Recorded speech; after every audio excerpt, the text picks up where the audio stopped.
वक्रतुंड महाकाय सूर्यकोटी समप्रभ निर्विघ्नं कुरु मे देव सर्वकार्येषु सर्वदा।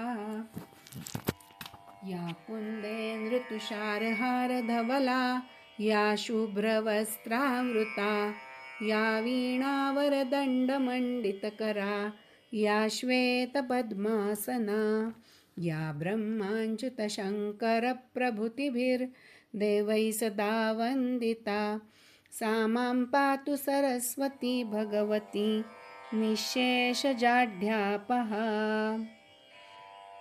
विघ्नेश्वराय वरदाय सुरप्रियाय लम्बोदराय सकलाय जगद्हिताय नागाननाय श्रुतियज्ञ विभूषिताय गौरीसुताय गणनाथ नमो नमस्ते।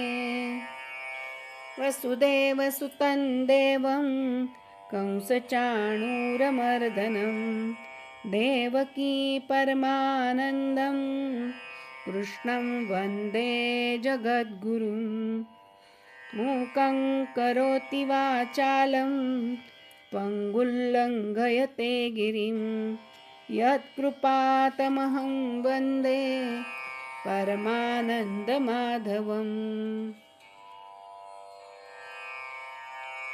या देवी सर्वभूतेषु शक्तिरूपेण संस्थितः नमस्तस्यै नमस्तस्यै नमस्तस्यै नमो नमः। या देवी सर्वभूतेषु बुद्धिरूपेण संस्थितः नमस्तस्यै नमस्तस्यै नमस्तस्यै नमो नमः। गोपाल कृष्ण भगवान की जय। मागच्या भागामध्ये आपण हे भागवताचं महत्त्व पाहत होतो।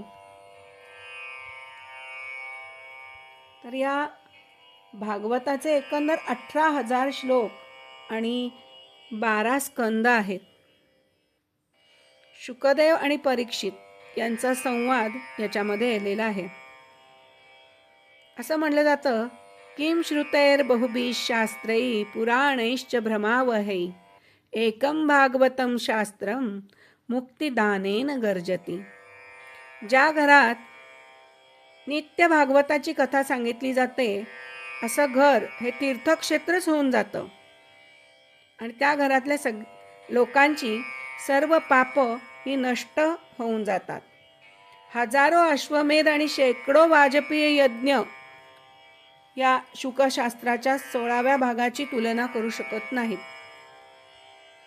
अश्वमेध सहस्त्राणि वाजपेय शतानि च शुकशास्त्र कथायाश्च कलान्नार्हन्ति षोडशीम्।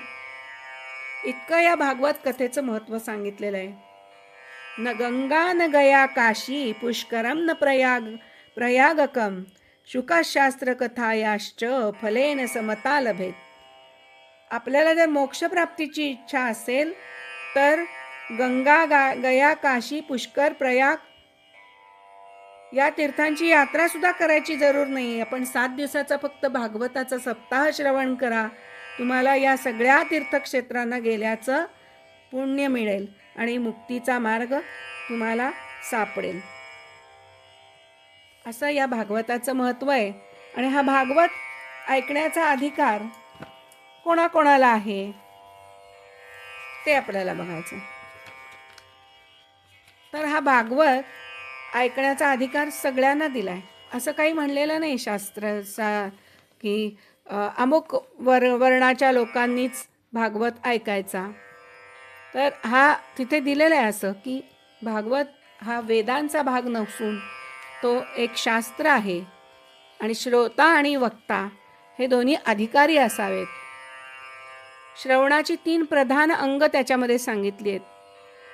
श्रोत्यांनी श्रद्धेने मन एकाग्र करून श्रद्धेने ती कथा ऐकावी, जिज्ञासू वृत्ती ठेवून ती कथा ऐकावी। जर तुमच्या मनात जिज्ञासा नसेल तर एकाग्रता येणार नाही आणि तुम्ही जे काय ऐकलंय त्याचा तुमच्या मनावर परिणाम होणार नाही. म्हणून कथा ऐकणाऱ्याने ती अतिशय श्रद्धा ठेवून, जिज्ञासापूर्वक, कोणताही मनात मत्सर न आणता, आतुरतेने, भगवंताच्या भेटीची तीव्र इच्छा ठेवून जर हे पुराण श्रवण ऐकलं तर तुम्हाला प्रत्यक्ष भगवंताचं दर्शन घडतं असं त्यांनी सांगितलंय. इथे याच्यासाठी शिवमहिम्न स्तोत्राचा एक हे केलाय, श्लोक म्हणलाय.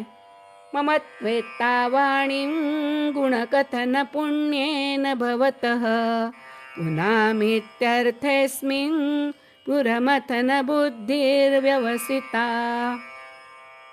म्हणजे जेवढा श्रोता अधिकारी आहे तसा वक्ता पण आहे.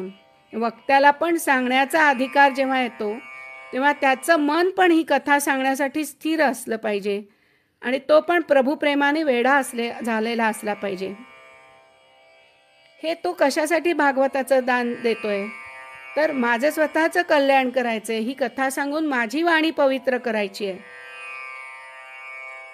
असं पुष्पदंतानी म्हणलंय शिवमहिम्न स्तोत्रात. तत्वाचं वर्णन कुणीच करू शकणार नाही, पण मी माझी वाणी पवित्र करण्यासाठी हा शिवमहिमा गातोय. असं प्रत्येक भागवतकारांनी ही वृत्ती मनात ठेवायला हवी. हा वक्त्याचे भाव असे असावेत भागवत सांगताना असं शास्त्रकार म्हणतात. शुकाचार्यांनी हा भागवत यांना सांगितलाय परीक्षिताला. आता हा भागवत कुठे सांगितला बरं तर ज्यावेळेला द्वापारयुग संपलं आणि कलियुगाची सुरुवात सुरू झाली त्यावेळेला ही कथा सांगायला 88,000 ऋषी जमले होते.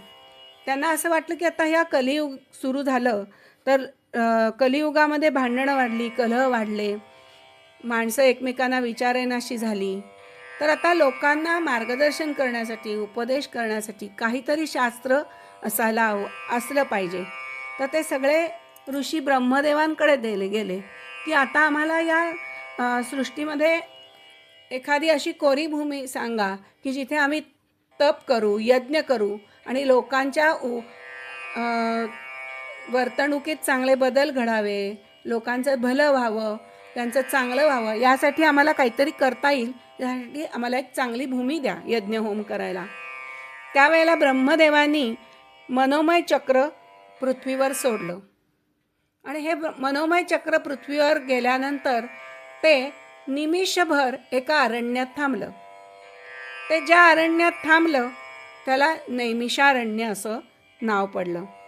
आणि तिथे ब्रह्मदेवांनी सांगितलं की ही भूमी तुम्हाला होम हवन, यज्ञ, कथा श्रवण करण्यासाठी अतिशय उत्तम अशी भूमी आहे.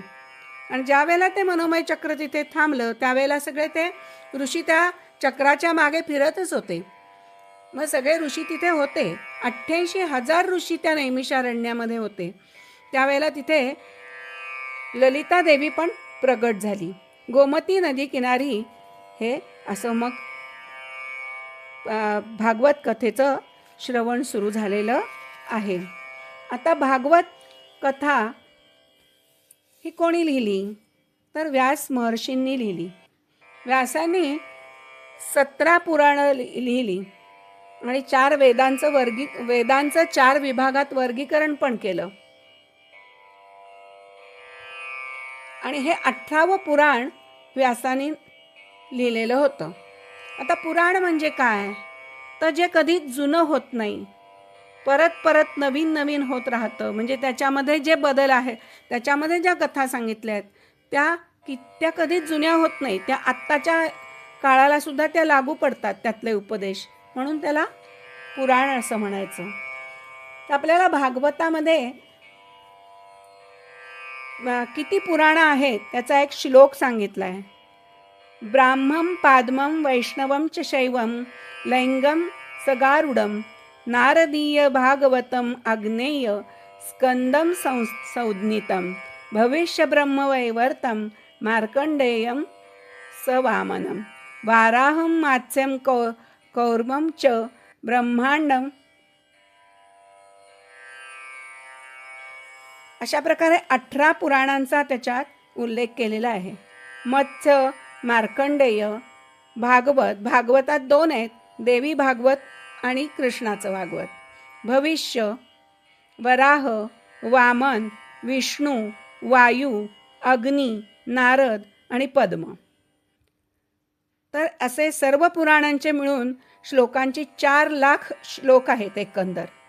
आणि सगळ्यात लहान पुराण असेल तर ते मार्कंडेय पुराण आहे. मार्कंडेय पुराणामध्ये 9000 श्लोक आहेत. आणि स्कंद पुराण सगळ्यात मोठं आहे. सगळ्यात मोठे स्कंद पुराणाचे श्लोक आहेत 81,000. आता हे 28 युग झाली आहेत. 28 वेळा द्वापार युग येऊन गेले आणि 28 युगात वेगवेगळे व्यास होऊन गेलेले आहेत. आता ही वैवस्वत मन्वंतर आहे, त्याच्यामध्ये जे व्यास आहेत त्याचं नाव आहे बादरायण. प्रत्येक युगात व्यासांची नावं वेगवेगळी आहेत. कधी सूर्य व्यास झालेले आहेत. आता कृष्ण द्वैपायन यांनी लिहिलेले आहे. आणि हे जे भागवत लिहिलेलं आहे ते पद्मकल्पात लिहिलेलं आहे. वेगवेगळ्या कल्पामध्ये हे लिहिलेली गेलेली आहेत कथा, पण हे पद्मकल्पातलं आहे. तर या पुराणांची काय लक्षणं कोणती असतात हो, असा आपल्याला प्रश्न पडेल की पुराण म्हणजे काय, त्याची काय लक्षणं असतात, कसं ओळखायचं की हे लिहिलेला ग्रंथ हा पुराण आहे, हे कसं ओळखायचं. तर त्याची एकंदर 10 लक्षणं त्यांनी सांगितले. म्हणजे पुराणामध्ये काय काय माहिती असते. तर सर्ग म्हणजे 5 महाभूत, पृथ्वी, आप, तेज, वायू आणि आकाश यांची निर्मिती कशी झाली. आणि प्रतिसर्ग म्हणजे काय, तर पुन्हा पुन्हा निर्माण होणं. विसर्ग म्हणजे प्रलय होऊन लयाला जाते सृष्टी आणि पुन्हा निर्माण होते. आणि उती म्हणजे काय, तर जीवांना कर्माद्वारे बंधनात टाकून पुन्हा पुन्हा जन्म घ्यावे लागतात, त्याला म्हणायचं उती. मन्वंतर हे पण एक पुराणाचं लक्षण आहे. मन्वंतर म्हणजे काय, तर 2 मनूंमधलं अंतर. 4ही युग जेव्हा संपतात त्याला 1 महायुग म्हणतात. आणि अशी 10 महायुग झाली की 1 मन्वंतर होतो. आणि 14 मन्वंतर अशी झाली की 1 कल्प होतो. आता सध्याचा कल्प कोणता आहे, श्वेतवाराह कल्प. आपण संकल्प सांगताना म्हणतो श्वेतवाराह कल्पे वैवस्वत मन्वंतरे, म्हणजे सध्याचं मन्वंतर हे जे आहे वैवस्वत मन्वंतर आहे. आणि पद्मकल्पामध्ये भागवत सांगितलंय. आत्ताचं 7वं मन्वंतर चालू आहे. अजून काय वैशिष्ट्य आहे, तर निरोध म्हणजे आवर्त घेणं, गुंडाळणं. मुक्ती म्हणजे काय, तर जन्म मृत्यूचं चक्र तोडणं म्हणजे मुक्ती. आश्रय म्हणजे परमेश्वराच्या आश्रयाला जावं.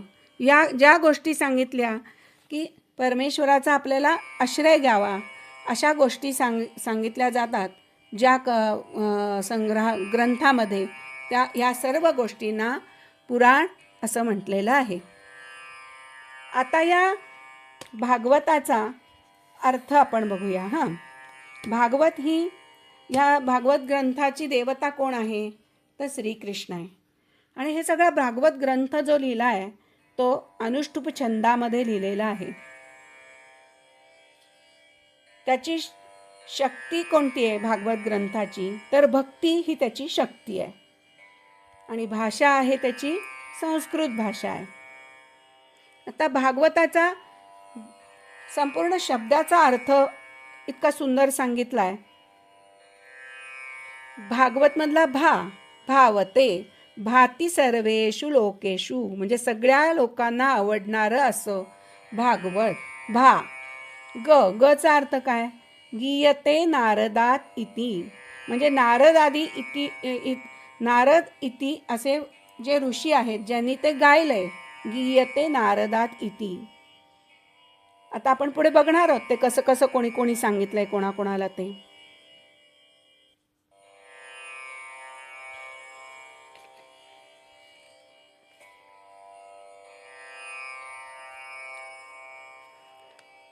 भागवत हे सगळ्यात पहिल्यांदी नारायणाने ब्रह्मदेवांना सांगितलं, ते एक श्लोकी भागवत सांगितलं.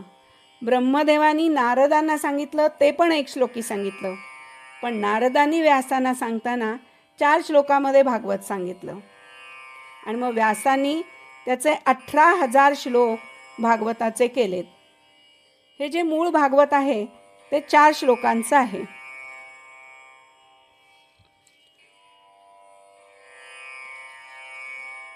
असं या भागवताचं वर्णन आलेलं आहे. त्याच्या 2 परंपरा आहेत भागवताच्या. एक परंपरा मी आत्ता सांगितली तशी, नारायणाने ब्रह्मदेवांना सांगितलं, ब्रह्मदेवांनी नारदाला सांगितलं, नारदांनी व्यासांना सांगितलं, आणि व्यासांनी शुकाचार्यांना सांगितलं, आणि शुकाचार्यांनी परीक्षिताला सांगितलं. दुसरी एक परंपरा अशी आहे की नारायणांनी ब्रह्मदेवाला सांगितलं, आणि जेव्हा नारायण ब्रह्मदेवाला सांगत होते तेव्हा नारायण शेषनागावर पहुडलेले होते. ती कथा शेषांनी ऐकली आणि शेषांनी ती सनतकुमारांना सांगितली. सनतकुमारांनी ती सांख्यायनांना सांगितली. सांख्यायनांनी पराशर मुनींना सांगितली. पराशरांनी बृहस्पतींना सांगितली. बृहस्पतींनी मैत्रेयी ऋषींना सांगितली. मैत्रेयांनी शेवटी विदुरांना सांगितली. अशा या 2 परंपरा भागवताच्या सांगितल्या जातात.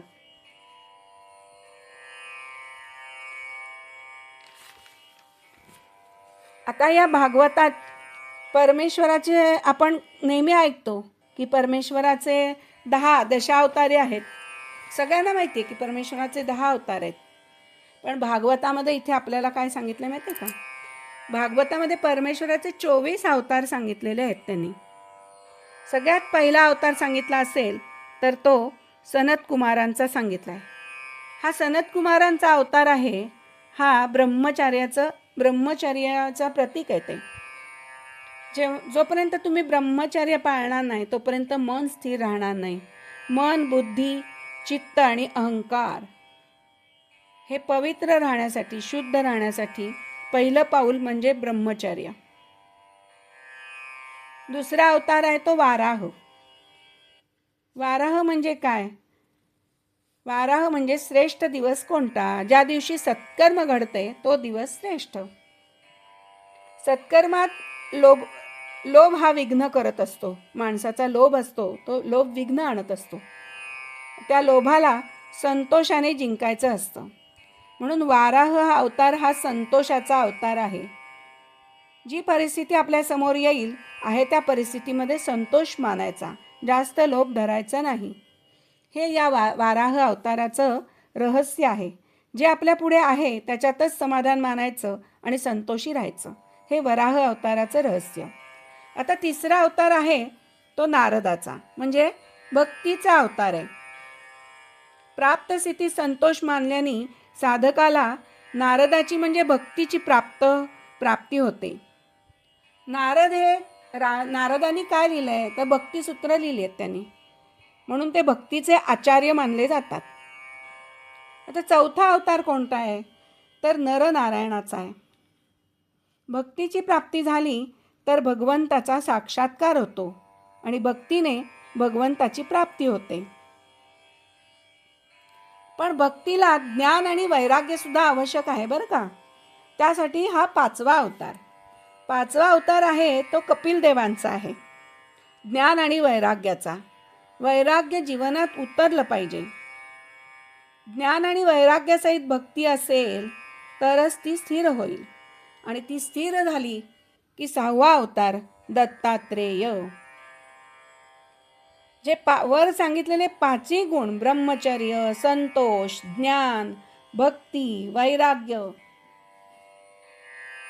आपल्यात जर आले तर आपण गुणातीत होतो आणि आपण आत्री होतो. आणि आत्री म्हणजे दत्तात्रय ऋषी, दत्तात्रय भगवंत, आणि ते आपल्या घरी येतील. आणि सगळे जे अवतार आत्तापर्यंत सांगितले हे ब्राह्मणासाठी आहेत. आता 7वा अवतार आहे तो यज्ञाचा, 8वा आहे तो ऋषभदेवाचा, 9वा आहे तो पृथुराजाचा, 10वा आहे तो मत्स्यनारायणाचा. हे 4 अवतार आहेत हे क्षत्रियांसाठी आहेत. 11वा कुर्माचा, 12वा धन्वंतरीचा, 13वा अवतार मोहिनी नारायणाचा. हे 4 अवतार आहेत हे वैश्यांसाठी आहेत. आणि प्रभूंनी वैश्यांसाठी लीला केली आहे. 14वा अवतार आहे तो नृसिंह स्वामींचा. नृसिंह हा पुष्टीचा अवतार आहे. भक्त प्रल्हादावर कृपा करण्यासाठी भगवंतांनी नृसिंह अवतार केला आणि प्रल्हादावर कृपा केली. आपल्या सगळ्यांना माहिती आहे प्रल्हादाची गोष्ट. जोपर्यंत हा देह आहे तोपर्यंत व्यवहार हे करावाच लागतो. ईश्वराला माणूस मनोबलाने किंवा बुद्धीने जिंकू शकला नाही तर ईश्वराला जिंकण्याचं एक सोपं साधन म्हणजे प्रेम करायचं, ईश्वरावर प्रेम करायचं. यशोदेच्या प्रेमापुढे श्रीकृष्ण सुद्धा दुर्बल ठरले, बांधले गेले तिच्या प्रेमामध्ये. प्रेमापुढे त्यांची शक्ती दुर्बल झाली. आपण पण असंच परमेश्वरावर प्रेम वाढवलं पाहिजे, म्हणजे परमेश्वर दुर्बल होऊन तुमच्या जवळ येईल. असं ह्या श्रीकृष्णाच्या अवतारात सांगितलेलं आहे. 15वा अवतार आहे तो वामनाचा. तो पूर्ण निष्काम आहे, ज्याच्यावर भक्तीचं नीतीचं छत्र आहे.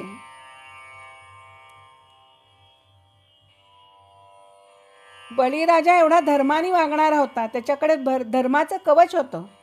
त्यामुळे देवाची शक्ती सुद्धा तिथे कमी पडायला लागली आणि म्हणून देवाला वामनाचं रूप घ्यावं लागलं. बळीराजासमोर त्याला छोटा बटू व्हावं लागलं. 16वा अवतार परशुरामाचा आहे. हा अवेशाचा अवतार आहे. 17वा अवतार आहे तो व्यास नारायणांचा, ज्ञानाचा अवतार. व्यासमुनी म्हणजे ज्ञानाचा अवतार. 18वा अवतार आहे हा श्रीरामप्रभूंचा आहे. मर्यादा पुरुषोत्तम श्रीरामप्रभू म्हणजे मर्यादांचं पालन करा हे सांगणार आहे.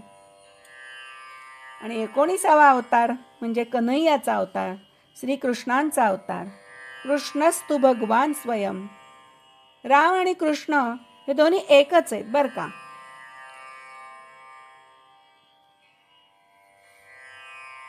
एकनाथ महाराज म्हणतात, सकाळी श्री रामचंद्रांचं स्मरण करा आणि रात्री झोपताना श्रीकृष्णांचं करा. दोन्ही वेळेला ते तुमचं रक्षण करतील. श्रीरामाच्या मर्यादांचं पालन कराल तर श्रीकृष्ण भेटेल. पुष्टी म्हणजे श्रीकृष्णाची कृपा होईल तुमच्यावर. त्यांनी दोन्ही अवतारांची सुंदर तुलना केली आहे. श्रीराम जन्मले कुठे? महालात. आणि श्रीकृष्ण जन्मले कारागृहात. एकाच्या नावाची अक्षरं अतिशय सरळ आहेत. राम सोपं नाव आहे, ते शिकवताना काही अडचणी येत नाही. राम हे साधं सरळ अक्षर आहे म्हणून त्याचा अवतार प्रथम, आणि कृष्णाच्या अवतारामध्ये जोडाक्षर आहेत आणि म्हणून त्याचा अवतार नंतर पाठीमागून झाला आहे. आधी सोपं शिका मग अवघड. रामाच्या मर्यादेचं पालन करा म्हणजे मग श्रीकृष्णाचा अवतार काय आहे ते तुम्हाला कळेल. ज्याच्या घरी राम येणार नाही त्याच्या घरी कृष्ण पण येणार नाही. हे दोघंही पूर्ण पुरुषोत्तमाचे अवतार आहेत. पूर्ण अवतार आहे. राम आणि कृष्ण हे पूर्ण अवतार आहे. अवतारांचे अनेक प्रकार आहेत. कला अवतार, अंश अवतार, पूर्ण अवतार असे अनेक प्रकार आहेत. व्यासांचा जो आहे तो कला अवतार आहे, पण राम आणि कृष्ण जे आहेत ते पूर्णावतार आहेत. अल्पकाळासाठी किंवा अल्पजीवांच्या उद्धारासाठी जेव्हा जेव्हा परमेश्वर थोड्याच काळासाठी अवतार घेतो त्याला म्हणायचं अंश अवतार. आणि अनंत काळासाठी अनंत जीवांच्या उद्धारासाठी जे अवतार होतात त्याला पूर्ण अवतार म्हणतात. भागवतामध्ये श्रीकृष्णाच्या कथा सांगताना अनेक अवतारांच्या कथा आपल्याला ऐकायला मिळणार आहेत. या कृष्णाच्या अवतारानंतर पुढे हरी, कल्की, बुद्ध असे एकूण 24 अवतार परमेश्वराने धारण केलेले आहेत.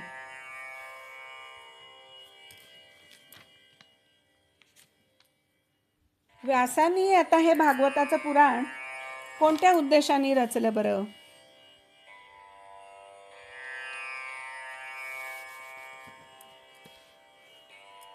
सतरा पुराणं लिहून झाली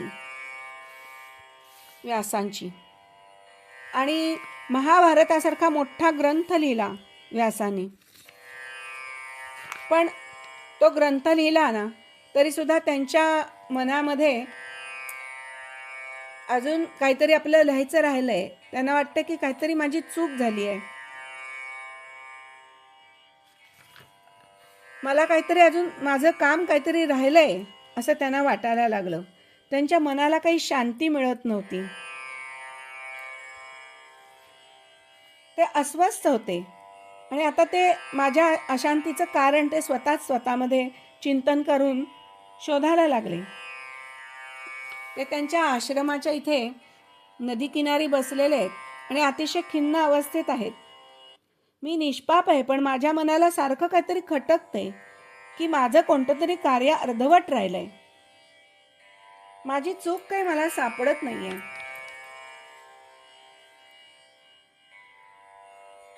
काय करावं बरं? अशा चिंतेमध्ये ते असताना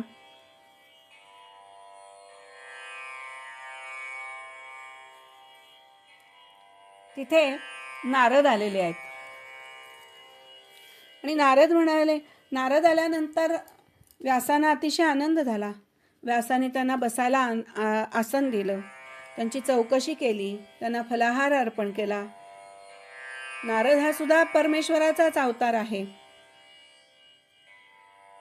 त्यांनी क्षेमकुशल विचारलं नारदांना, आज इकडे कसं काय येणं केलं? तर ते म्हणले, अहो मी तुमचं अभिनंदन करायला आलोय. तुम्ही एवढं 17 पुराणं रचली, तुम्ही महाभारतासारखा प्रचंड सुंदर ग्रंथ लिहिलाय म्हणे, म्हणून मी तुमचं अभिनंदन करायला इथे आलोय. पण तुमच्या चेहऱ्यावर मात्र काही आनंद दिसत नाहीये. तुमचं मन कुठेतरी खट्टू झाल्यासारखं दिसतंय मला. त्यावर मग व्यास म्हणतात की तुम्ही खरोखरच तिन्ही भुवनामध्ये जाणारे, नेहमी संचार करणारे आहात आणि तुम्ही परमेश्वराचे पार्षद आहात. त्यामुळे तुम्ही जे मला बरोबर ओळखलंय, माझ्या मनातील भावना तुम्ही अतिशय चटकन ओळखल्यात. तर तुम्ही मला माझ्या खिन्नतेचं कारण सांगा. मी एवढी पुराणं लिहिली, मी वेदांचे 4 भाग केले, महाभारताचा ग्रंथ लिहिला, उपनिषद केली, पण माझ्या मनाला काही शांती मिळत नाही. तर आता माझ्या मनाला शांती मिळावी यासाठी काहीतरी मला मार्ग सांगा.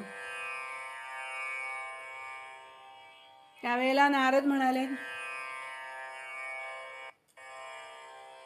नारायणा रमारमणा मधुसूदना मनमोहना नारायणा रमारमणा. अहो म्हणले, तुम्ही बाकीचं सगळं छान लिहिलं हो, पण मन रमवणारी अशी भगवंताची लीला तुम्ही लिहिली नाही आहेत. भगवंताच्या प्रेमकथा तुम्ही लिहिल्या नाही आहेत.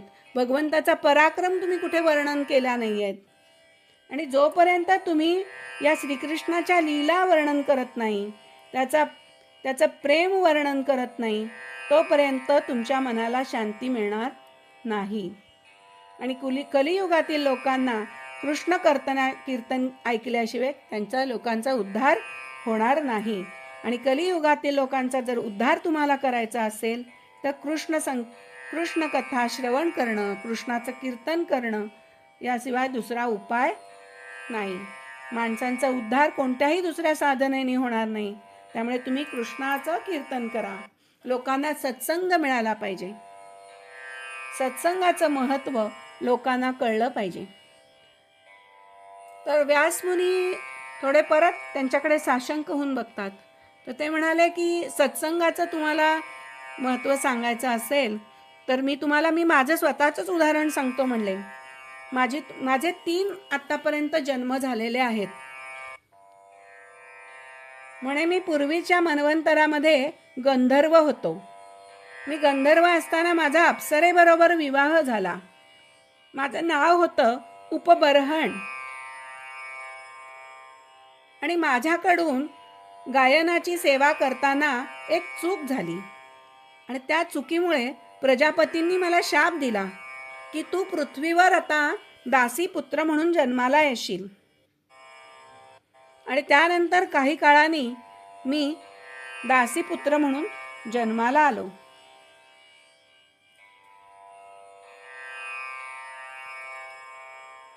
मी दासीपुत्र म्हणून जन्माला आलो. मला कुठलंच भान नव्हतं, आचार विचार काहीच मला कळत नव्हतं. पण त्यावेळेला माझ्यावर सद्गुरूंची कशी कृपा झाली ते सांगतो. मी 7-8 वर्षाचा होतो आणि माझे वडील अचानक गेले आणि माझी आई एका ब्राह्मणाच्या घरी दासीचं काम करायला जायची. आणि आई काम करायला गेली की मी तिथे माझ्या शेजारी राहत असलेल्या भिल्लांबरोबर खेळत असे. भिल्लाच्या मुलं होती, त्यांच्याबरोबर मी खेळत असे. पण का कुणास ठाऊक एकदा माझं पुण्य मात्र उदयाला आलं. आम्ही जिथे राहत होतो तिथं काही साधू आले आणि त्या साधूंनी गावातल्या लोकांना सांगितलं की चातुर्मास लागलेला आहे, त्यामुळे आता इथे आम्हाला 4 महिने राहावं लागेल. आम्ही चातुर्मासात प्रवास करत नाही. आता ह्या गावात तुमच्या आम्ही 4 महिने राहणार आहोत. गावकरी म्हणाले ठीक आहे, राहा बुवा, आमच्याकडचं कोणी ना कोणीतरी तुमची रोजची सोय करून देईल. तेवढ्यात कोणीतरी मला पाहिलं म्हणे आणि सांगितलं की हा मुलगा करेल म्हणे तुमची सेवा. मला त्या साधूंच्या सेवेसाठी त्यांनी नेमून टाकलं. त्या साधूंना रोज पूजेला फुलं आणून द्यायची, त्यांची काय हाताखाली काय काम असेल पाणी आणून द्यायचं, ही सगळी कामं मला ते सांगायला लागले. त्यांनी सांगितलं हा एका विधवेचा मुलगा आहे, तो आपल्याकडे इथे सेवेला इथे राहील. मला नुसतं संतांचं दर्शनच नाही झालं तर सेवेचा पण लाभ मिळाला. आणि मग मी त्यांच्या हाताखाली काम करायला लागलो आणि काम करता करता त्यांचे देवाचे रोजचे अभंग, स्तोत्र, यज्ञाचं काम सगळं माझ्या कानावर पडायला लागलं आणि त्यांच्या संगतीने माझ्यामध्ये भक्ती उत्पन्न झाली. इतका मी त्यांच्या सहवासात रंगून गेलो की माझं भक्ती मार्गामध्ये मी हरकून गेलो की गुरुदेवांनी माझं नाव हरिदास ठेवलं. माझे गुरुदेव मात्र प्रेमाची मूर्ती होते. मी गुरुजी उठण्यापूर्वी उठायला लागलो. गुरुजींच्या पूजेसाठी मी तुळशी फुलं सगळं आणून ठेवायला लागलो. गुरुजी दिवसातून 2 वेळा प्रवचन करायचे. सकाळी ब्रह्मसूत्रावर चर्चा होत असे आणि रात्री मात्र ते श्रीकृष्णाचं चरित्र सांगत असत. ते चरित्र मला फार आवडत असे. माझ्या गुरुजींचे आवडते इष्टदेव हे बाळकृष्ण होते. मी अनेकदा कृष्ण लीला ऐकली त्यांच्या तोंडून. मला ते कृष्णाचं चरित्र ऐकण्याची इतकी गोडी वाटायला लागली की माझं खेळायला जायचं पण बंद झालं. मी बिल्लांबरोबर खेळेनासा झालो आणि गुरुजींच्या आश्रमात जास्तीत जास्त वेळ राहू लागलो. एक दिवशी जेवण झाल्यानंतर त्यांच्या उष्ट्या पत्रावळी मी उचलत होतो. तेवढ्यात गुरुजींची नजर माझ्यावर गेली. गुरुजींनी मला पाहिलं मी पत्रावळी घेऊन चाललोय. त्यांना अतिशय माझी दया आली. त्यांनी मला विचारलं, हरिदास तुझं जेवण झालं का रे? मी म्हटलं नाही गुरुजी, आता हे आवरलं की बसणार. गुरुजी म्हणाले, हे बघ पात्रात मी तुझ्याकरता प्रसाद ठेवला आहे, तो तू खाऊन घे बरं. मी तो प्रसाद खाल्ला मात्र आणि मला माझ्यामध्ये आणखीन बदल होत गेले. गुरुजींच्या आज्ञेशिवाय त्यांचं उच्छिष्ट सुद्धा आपल्याला खाण्याचा अधिकार नाही, पण त्या दिवशी तो मला मिळाला आणि माझ्यामध्ये अनेक बदल होत गेले. मी जसा प्रसाद ग्रहण केला तशी माझी सगळी पापं नष्ट झाली आणि भक्तीची गोडी मला लागली. मी कीर्तनाला लागलो. मला एक नवीन अनुभव त्या दिवशी आला आणि नवीन आनंद वाटू लागला. नव्यानेच माझं मन प्रसन्न झालं आणि मी थैथय नाचू लागलो. गुरुजींच्या कीर्तनामध्ये मी देहभान विसरून नाचायला लागलो. कीर्तन भक्ती कृष्णाला प्रिय आहे आणि भक्तीचा आनंद काय असतो याचा अनुभव मला त्या दिवशी आला. माझ्यावर खरोखर खऱ्या अर्थाने त्या दिवशी संत कृपा झाली. 4 महिने संपत आले. जाताना मला गुरुजींनी वासुदेव गायत्रीचा मंत्र दिला. नमो भगवते तुभ्यं वासुदेवाय धीमहि प्रद्युम्नाय निरुद्धाय नमः संकर्षणाय च. हा मंत्र मला गुरुदेवांनी दिला. आता त्यांचा गाव सोडून जाण्याचा दिवस आला. मला मात्र आता त्यांच्याबरोबर राहून सत्संगाची इतकी सवय झाली होती की मला ते सोडून जाणार ह्याचं मला खूप दुःख झालं. मी गुरुजींच्या मागे लागलो की माझी आता उपेक्षा करू नका, मला टाकून जाऊ नका, मी तुमच्या बरोबर येतो, मी तुम्ही म्हणाल ती कामं करीन, मी तुम्ही सांगाल तसं वागेन, मी कोणताही हट्ट करणार नाही, पण मला तुमच्या बरोबर येऊ दे. गुरुजी म्हणाले, हे बघ, तुझी आई विधवा आहे, ती आता म्हातारी होत चालली आहे. तू आपल्या आईची सेवा कर. तिचं ऋण तुला पहिलं चुकवलं पाहिजे. तू पहिलं तुझं कर्म कर आणि तुझं जोपर्यंत कर्म पूर्ण होत नाही तोपर्यंत तुला माझ्याबरोबर इथे येता येणार नाही. तू घरीच राहा आणि मी जो तुला मंत्र दिलाय त्याचा जप कर. आईचा मात्र अनादर करू नकोस. मी तुला बरोबर नेलं नाही म्हणून आईवर रागराग करू नको. मंत्राची जपसंख्या वाढवत राहा. तू मोजू नकोस. तुझा जप श्रीकृष्ण जपतील आणि तुझं कल्याण त्याच्यातच आहे. तुला ब्रह्म साक्षात्कार होणार आहे. तुझं पुढे खूप चांगलं होणार आहे. गुरूंना मी नमस्कार केला आणि तेथून गुरु निघून गेले. मला सोडून गेले. मला खूप दुःख झालं. पण त्यांनी सांगितलेल्या पद्धतीने मी सतत जप करत असे. जप केल्याशिवाय मला चैनच पडत नसे. हिंडता फिरता अगदी झोपेत सुद्धा माझा जप चालू असायचा. मला स्वप्न पडलं तर स्वप्नात सुद्धा मला असंच दिसत असे की मी जप करतोय. आईला मात्र हे आवडत नव्हतं. तरीही मी हा 12 वर्ष 16 अक्षरी जप केला. मला असं वाटायचं की मी जप केल्याने आईच्या बुद्धीमध्ये काहीतरी बदल घडेल. आई मला जायला परवानगी देईल गुरूंकडे. पण तरीही मी आईला काही तसं बोललो नाही आणि आईचा कधी अनादर पण केला नाही. पण एक दिवशी मात्र काय झालं, आई गाईच्या गोठ्यात गेली आणि तिथं सर्पदंश झाला तिला. सर्पदंशाने आई मरण पावली. आई गेल्याचं दुःख झालं, पण दुसऱ्या क्षणी मला असं जाणवलं की देवाने माझ्यावरही कृपाच केली आहे. आईच्या देहाचा अग्निसंस्कार केला आणि मी मातृऋणातून मुक्त झालो. घरात जे जे काही होतं त्या सगळ्याचा उपयोग मी आईच्या अंत्यसंस्कारांसाठी केला आणि कुठलाच संग्रह मी माझ्याजवळ ठेवला नाही आणि मी तिथून बाहेर पडलो. एक एक अरण्य ओलांडत मी भ्रमण करत राहिलो आणि भ्रमण करता करता भगवंताचं स्मरण करत राहिलो.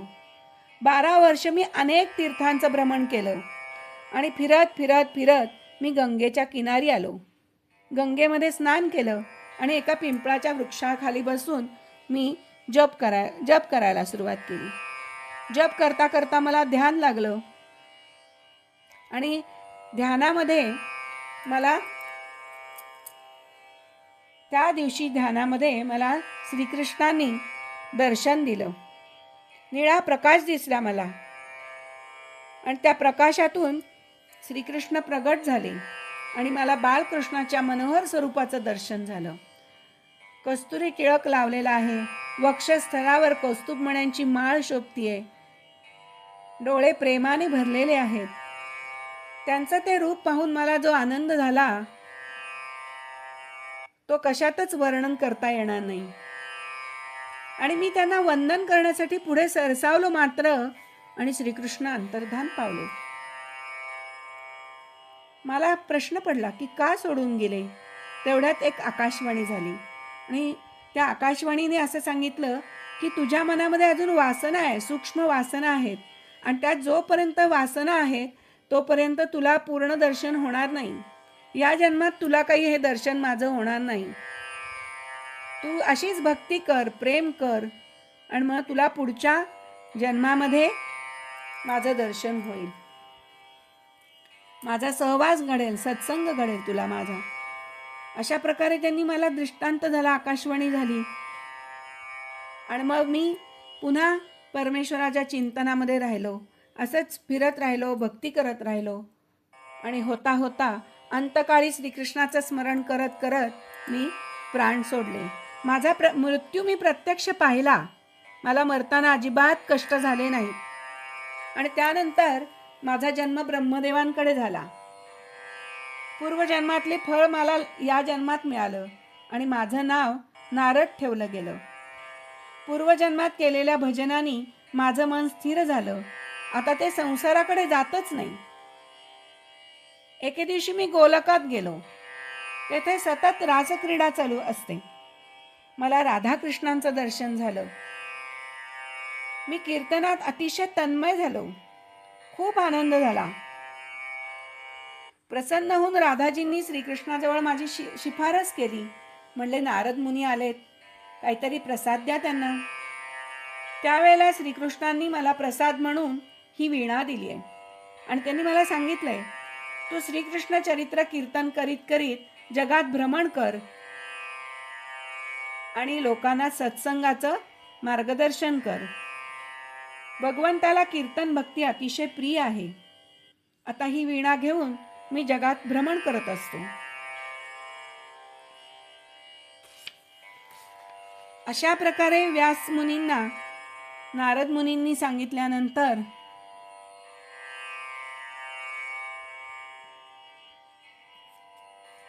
व्यासांनी ठरवलं की आता आपण भगवंताच्या लीला वर्णन करायचं. त्यासाठी मग व्यासांनी पुन्हा नारदांनी निरोप घेतला आणि नारायण नारायण म्हणून ते तिथून निघून गेले. इकडे व्यासमुनी पुन्हा आश्रमात आले. त्यांची रोजची कर्म सगळी उरकली आणि ते एका आश्रमातच ध्यानाला बसले. दृष्टी अंतर्मुख केली. हृदयामध्ये त्यांना बालकृष्णाचं दर्शन घडलं. भगवंताच्या सर्व लीलांचं दर्शन झालं आणि त्यांनी भागवताची रचना करायला सुरुवात केली. या पुराणाचा प्रधान विषय प्रेम असल्यामुळे या पुराणामध्ये ज्ञान, कर्म, आचार, धर्म इत्यादी विषय मुख्य आहेत. पण भागवतात प्रेम आणि भक्ती ही प्रामुख्याने सांगितलेली आहे. गोपिकांचं प्रेम आणि भक्ती गोपिकांची परमेश्वरावर कशी झाली हे त्याचं वर्णन त्यांनी केलंय.